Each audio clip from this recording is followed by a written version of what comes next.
Hi అండి, welcome back to my channel. ఈరోజు నేను ములక్కాయ టమాటా కర్రీ చేస్తున్నాను.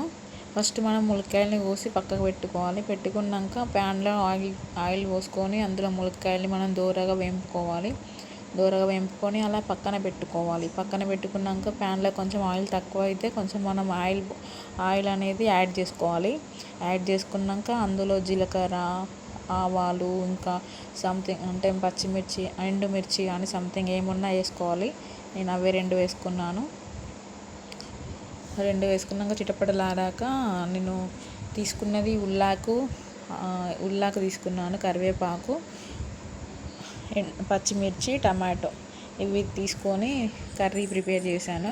అక్కడ ఉప్పు ఎందుకు చల్లానంటే చేదెక్కకుండా ఉంటాయి, అవి గోలే వరకు చేదెక్కకుండా ఉండడానికి నేను పచ్చిమిర్చి పైన సాల్ట్ వేసుకున్నాను. ఇక మళ్ళీ వేసుకోలేదు అన్నట్టు. అవన్నీ అందులో వేసుకొని ఆయిల్లో వేంపుతున్నాను. కొంచెం దూరగా అయ్యాక టమాటో వేసుకున్నాను. టమాటోని మంచిగా మెత్తగా ఉడికే వరకు గ్రేవీ వచ్చేలాగా ఉడికించినాక అలా మూత పెడితే మంచి ఆవిర్లతో పాటు అది ఉడుకుతుంది అన్నట్టు.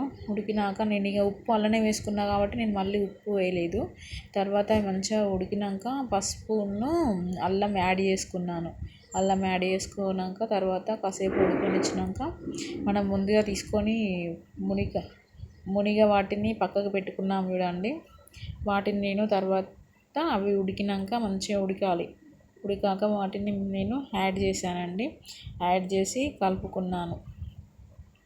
మంచిగా అంతా మిశ్రమం కలిసేటట్టు కలుపుకొని మళ్ళీ నేను పైన కొన్ని వాటర్ పోసుకొని దానిపైన పెట్టుకున్నానండి. అలా ఉడుకుతున్న తర్వాత మనం ఏమంటే అది ధనియాల పొడి అది గరం మసాలా వేసుకున్నాను.